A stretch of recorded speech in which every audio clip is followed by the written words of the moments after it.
Will Luis Ortiz might have had the clapback of the day, and we're going to speak about it and what he had to clap back from.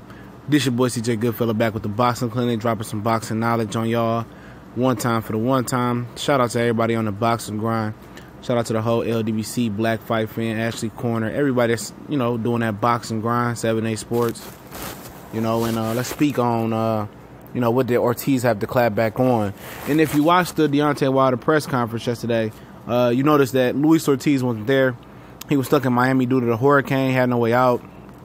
And people kept questioning the Wilder fan, where was Ortiz? Why didn't he show up? He was scared. I mean, this man ain't scared. He been wanting a big fight for a long time, just as Deontay Wilder has. So why would he let opportunity to soak everything in past him and go through the process of actually having somebody at the press conference for you, the main event?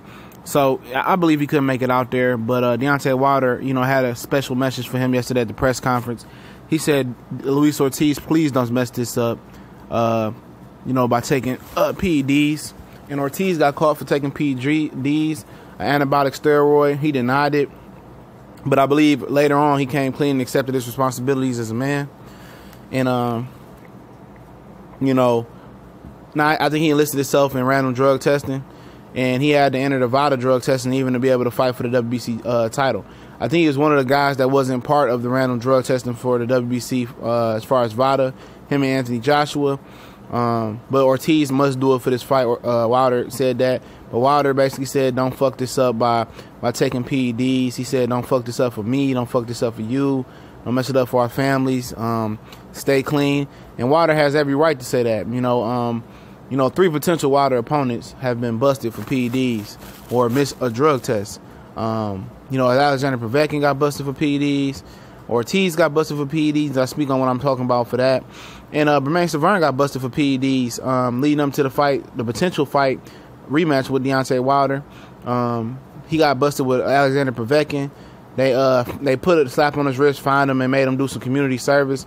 Then he missed a drug test, a WC VADA drug test a couple months ago, and they swept that under the rug and didn't tell y'all. Ortiz and Wilder were supposed to fight a long time ago, according to Wilder. He said, this fight, I've been wanting this fight, but you failed the drug test, and I wasn't fucking with you. So Wilder putting Ortiz on notice and telling him not to fuck it up like Povetkin did for him. And, this is a step-up fight that Wilder wants. But Ortiz clapped back. He said, well, don't get caught for weed. He said, don't get busted for weed mistakenly or on purpose. He said, don't mess this up for me.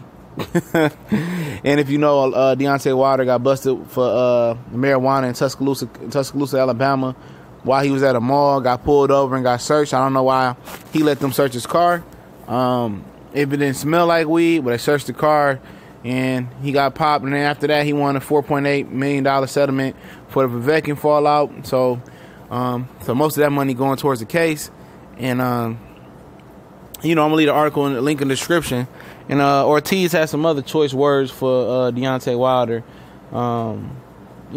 Saying that he's going to run.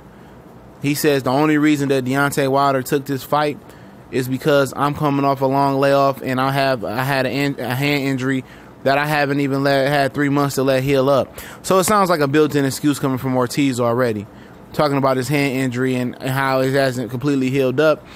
And for me, what's so funny about it is he was so adamant about getting the fight done with Anthony Joshua, but he wasn't talking about his hand was still injured then. Now, as soon as it's Deontay Wilder that's made the fight, basically, my hand's still kind of injured, but I'm going through with this because this is an opportunity that I can't pass up. All built-in excuse shit, and the rest of y'all Wilder hater fans. I call y'all hater fans because y'all hate, but y'all still want to tune in and watch him get the knockouts. Y'all gonna run with that. But he said, what's funny about it is he wanted his Deontay Wilder fight before the hand injury happened. He's supposed to fight Derek Rossi. Then another fight before that, when he fought Derek Rossi in New York, he injured his hand. But before that, he wanted to step in and, fight Deontay Wilder. Somebody fell out, and then they picked Gerald Washington.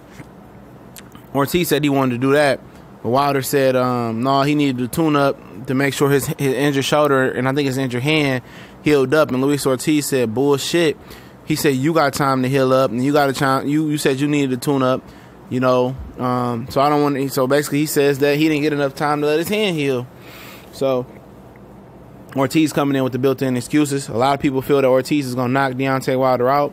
I think on the books he will be the favorite amongst, fans that know what the fuck they talking about on hardcore and the media and the purist fans. And hopefully Deontay Wilder, if he wins, gets his credit. But if he loses, he's going to be the butt of all jokes. And potentially his career is going to be over. It's just going to be too much for him to take. So he has no margin for error. Ortiz, he a lovable loser. They'll bounce him, pick him back up, and let him be a journeyman at least. But Wilder, it'll be over. But we gone.